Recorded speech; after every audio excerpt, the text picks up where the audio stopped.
Hey, it's W5HRO. Happy New Year. It's January 1st. It's the morning of the 1st.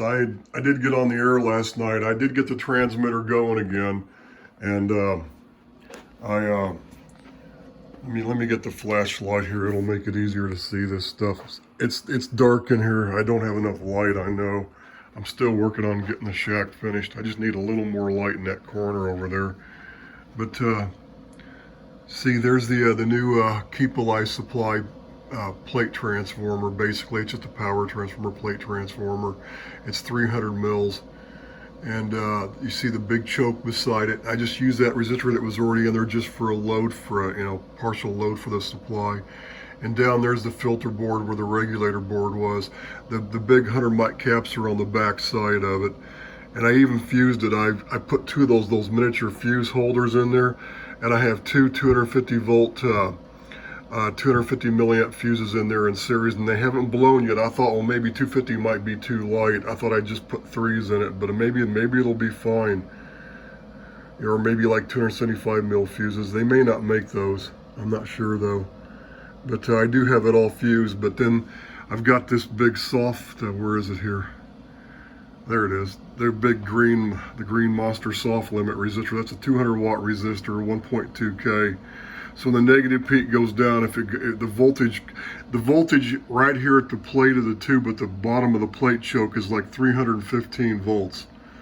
Now, one thing I did find out yesterday after I'd already wired this thing up, this solid state kratom relay did short out. The FET shorted across, so it's not hurting anything having it in line. Even throwing the 12 volts to the control terminals, it's not shorted to ground. It just shorted across. So what I'm going to eventually do is I'm going to pull that relay out, and I'll just put a mechanical relay in there. But the thing is, like I said the last time, I don't even think I needed a relay in there in the first place. I probably could have taken that whole thing out and just slid that resistor down farther and been done with it. But I like the idea of having this switch, but it doesn't seem to be hurting anything at all. So, but I have 300 volts right at the base of the plate choke going to the tube when I'm not transmitting. It's on all the time because those relay terminals are shorted internally across. But anyway, it's working like that, and this supply will never go bad. I built this thing to be. This is tough enough with this series resistor in there too. That's actually going to help. And the thing is too, if say this end of the the end of the resistor, or say like the modulation transformer somewhere in the circuit shorted out, say like the wire say like the tube shorted out and it shorted it into the secondary, the mod transformer to ground. Well, this would limit the current back and forth each way to this supply, and this supply wouldn't, damage wouldn't throw too much current. Because if I short the one end of this and make this soft limit resistor the load, it's actually it's the current will spike down to like 330 mils for like a millisecond, and then it comes back up, then it flat lines across right about 280 mils. And that secondary of that mod transformer is a 330 mil continuous, so that's just right. So that'll protect the transformer, and if something shorts the other way, it'll protect this supply. So, but it's all working pretty good now. I did beef up that grid bias supply a little bit. Let me show you what I have. Where did I find is this what I had? When I pulled this thing apart, I realized I didn't have to regulate this thing. This is just this. What I should have done years ago is I should have made that resistance. What I had in there was 1200 ohms of resistance, and what I did yesterday is that 500 ohm. I paralleled another resistor like a 1K across it, just to get it down a little more. What I need to make happen is I need about 125 mils running through this string. Is what I need to handle everything. And yesterday, when I added that resistor, it brought it up to 100 mils. So right now, I'm probably getting only like 90 mils to the tubes. So it needs to be a little hotter than that. Because what I did was, on the modulator rack, I added that one resistor and I recalibrated the voltage. Now I have everything set at the 60 mils idle bias again for the static signal, zero signal. And And then what I did was but on the grids of the 810s, I added two 1% 15K resistors to ground, one on each grid to ground. It's those Dale Vache, those metal ones, and there's those 50-watt ones, so they'll never be overdriven or anything or get too hot. So I just mounted them. I had plenty of room out of the chassis, so I just did that. So I do have a shunt going to ground on each tube. Now, what a lot of guys in the old days used to do is they take like 1.5K resistors or 2.5K resistors from each grid down the ground. The only problem doing that is you got to drive them with about 40 watts of power. What you need to drive 810s full is 20 watts, and 20 full watts it actually gets to the grids. That's what you need. If you got 20 watts, it's okay, but if you put like a 1.5K shunt down the ground or a 2.5K shunt down the ground, they absorb so much of that audio power that, you got to run double power into them. And this, my driver transformer was not capable of doing that, so nothing I can do anyway. But with those I'm going to modify the speech amp driver deck with the 6N7s on the output instead of the 6A3s, and it's going to be push-pull parallel, so it's just two tubes, but it's like four tubes in one. I mean, two tubes in each tube in one, right? So it's like having the four tubes push-pull parallel. And that'll give me the 20 watts out that I need. I'm not even going to run that much into it because, like I said, I've only got the single 4400 tube anyway, so I don't need that much audio power, and that's the whole idea. I'm going to use that AVC in this modification. When I redo this speech amp driver and I add that AVC control, I'm going to restrict the output to get everything down where it needs to be. Then I'll have a full modulation envelope because I need compression in there, and that's what I'm lacking. So that's the next step. But what I'm going to do is what's funny is I did pull that 5R4 GYB rectifier tube out of that modulator supply for the grid bias. That's what I'm using. And because it should bring it up like around an average of 63 volts. So what I did was I just took one of those tube plugs and I soldered a couple diodes down there and I plugged it in. And I started checking the voltage. Oh, this is with no tubes. It was laying over here on its side with the tubes pulled out. And I was getting like a positive 12 volts, and I'm like, what the hell? Why am I getting a positive voltage and not a negative voltage? Then I realized what I had done on the output of that supply with that 5R4 tube in there. I'm actually coming off the center tap of the winding that's going to the 5R4. I'm using the center tap of that plate transformer, that power transformer to get the negative voltage. That's how I'm doing it. What I did was I reversed the diodes from normal so it'd be a negative supply, forgetting what I had actually done on this years ago because I never documented it.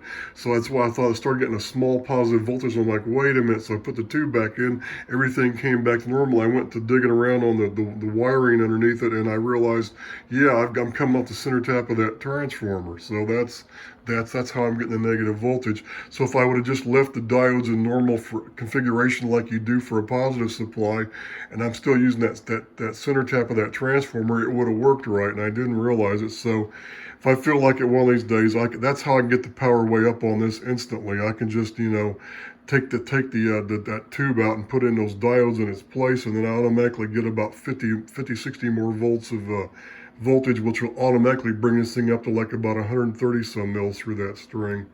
It's a 150 mil transformer. I don't want the whole 150 mils being used. You want to leave a little bit. Otherwise, you get the whole thing will just collapse. If one thing pulls a little bit too much more, the whole thing just falls off a cliff. So you want to leave a little extra. That's why I say I want about 125 mils going through this string all the time. Then that should give me enough when it divides off to the grids. And those two swamping resistors. So anyway, those swamping resistors absorb about 10 milliamps is what they absorb. So of DC current, when you just got the minus supply, the minus 55 volts on there, those resistors are automatically drawing 10 mils, 9 to 10 mils, and I did that on purpose because it's funny. What a lot of people don't realize is 810s, their optimum input impedance is like 15K to ground on each one. 15K is what'll work the best. That's pretty much what that tube grid is supposed to be. But of course, they can't design the driver transformers like that. They're always for a step down. And but they're basically they're happy when they have 15K to ground. So what I did was, that's why I selected those 15K resistors, because if I would have used like 1.5 for the 2.5s, it would have just swamped it out so much. I would have needed like 30-40 watts of power, which I don't have to drive them, and I don't have it, so I can't do it that way. So 15Ks are going to have to do, but that actually reins them in, and those are 1% resistors, and they're dead on the money. So this stuff, I got a good balance on it. So at least the grids have a stable load to ground. And then the voltage, they draw 10 mils, which just kind of helps keep everything going when the plate voltage gets, applied to their anodes. I'm tempted, and a lot of people don't know that when I originally built this modulator rack, I originally built it with 803s. And the way you do it is you just tie the screens and the control grids together, and you drive those, and you tie the suppressor back to the high voltage supply of the driver, which is, you just tie it back to the center tap of that transformer to power it up. And it's the suppressor voltage is just that limits, because that's what if that's what your speech amp driver's B plus line is, well then if you want the same thing on that suppressor grid. And they're basically, the ratio is almost completely identical to what I've got with these 810s. So this transformer would still work just fine without any issue. I would just have to pull the sockets out and mount the ceramic on some standoffs for the 803s, and do that. It's the same socket for the 4400. They like the ceramic sockets for the 4400 tubes, like I'm using in here. It's the same socket for the 803s. But the 803s, it would have been really nice, and that's what I originally designed it for. And then what had happened is, when I got that driver transformer from Peter Dahl, and I wired it up per all the numbers that were on it, come to find out in the end that his tech in the shop had labeled he got the polarization of the one side of the windings off, and he got the two numbers mixed up, so they got reversed. And so what was happening was, when I had those 803s in there, I had no drive power, because the output of that driver transformer they were both in the same phase, and they were canceling each other out. And for the longest time, I couldn't figure out what was going on. And I had everything slid in here. And what I made the mistake of doing was, I just took a voltmeter on AC, and I went from ground to each grid. I went, oh yeah, I got plenty of drive, not realizing they were in the same phase. So I played around with that for about a month, thinking there was something majorly wrong. So then I thought, well, let me just swap this thing out. I thought, well, maybe my 803s aren't any good, so let me go ahead and get a pair of 810s. So I swapped them out, right? And it's been that way ever since. But of course, when I swapped them out, I still had the same problem. And I finally pulled that rack out, and I discovered the mistake on the driver transformer numbering. So I just took an AC. I unhooked the primer, and I took an AC cord, plugged it in the wall, and I just looked at the input compared to the output, and I realized they were both in the same phase. I'm like, oh my God. So that's how I fixed that problem. Those split secondary output, with those driver transformers with the split secondary, be careful. Make sure be careful of your phasing on that. So, but the bottom line is, I never went back. When I swapped this thing to the 810s, I just left it like that. And the 803s didn't even need a grid bias supply. I had to add that after, when I actually added the 810s.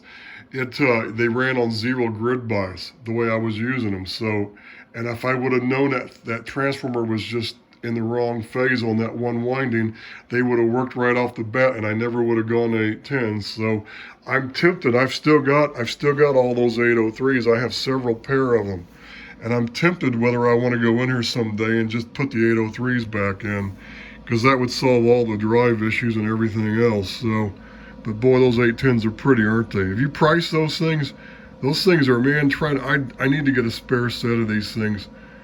Right now, this is the only set I have, and I'm going to have to look up find a spare. But the last time I looked, some of those prices, oh my God. Because I bought these like 30 years ago, so the prices have skyrocketed. So I'm going to have to find a spare pair of those just to have them. And if something ever happened, that would be the excuse to go back to the 803s, because I know they'll work. But that's what I wanted. I wanted the 803s and, you know, modulating the 4400. And what I really wanted was 805s, but then of course those things are so scarce and they were so expensive even 30 years ago that I went, screw it. And the 803s were a dime a dozen, brand new old stock, so I grabbed a whole bunch of those, not knowing if they were any good. They were new in the box. Hopefully they're still good. But I've got enough pair that I know at least one or two sets of them are good, so that would be the conversion, is to go back to the 803s on this. So I think this video's starting to get kind of long, but this thing's working like gangbusters now. I mean, it got brand new loading caps, and my whole problem, you know, per my last video, was that RF choke that I'd used that was wound on that ferrite material, that iron material, it must not be, you know, isolated from like certain frequencies in my harmonics, like when I got on 40 meters.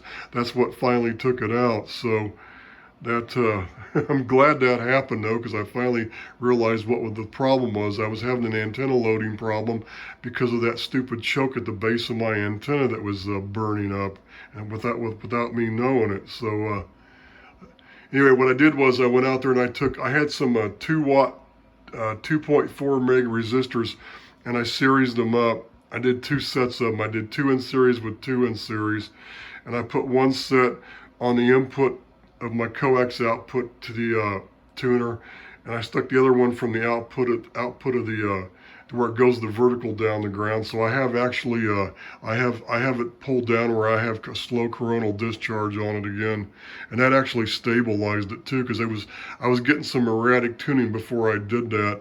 Because I noticed I took my ohm meter and I went out there and I clipped from the vertical element connection to that tuner box, and I was seeing about 16, 17 mega ohms. And I just took about a 4 some odd, that series string, that 4 some odd point whatever mega ohms, 4.7, 4.8, 4.9, whatever it calculates out to. It was just under 5 mega ohms, like 4.8 or so. I think it came out to about 4.7 meg. And I put one across the base. As soon as I put one across the base of that to that box, it came down to instantly down to 2.5 mega ohms. So obviously I need my ground resistance from the ground to the box, or to the vertical, is from the box to the vertical is, or from ground to the vertical is too high. So anyway, so that's why I added those. So I added one on the output there and then inside the box, and one on the input. And that brings both sides of it down, because I have series capacitors in there in the tuning network, so that there's no return pass. So I had to put one on each side of it. Basically what I have is I have the 4.7 meg of resistance from each side of the actual the T-network tuner at the input and the output to ground's what I have. That way I have the ground return and the coronal discharge on both. So that's what I did. That's how I fixed the antenna problem. So I guess that's all I have for right now. Everything's working. I'm tuned up down the band a little bit. Let me fire this up. I got full power out. Yep. Everything looks good. In the hood. Oh yeah.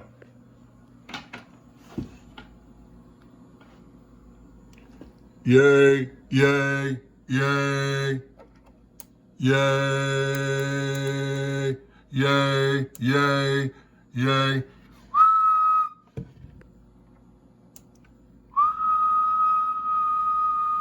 Looks good, W5HRO. Okay, I stopped the video by mistake, so let me say 73s, and you saw the audio looks good now.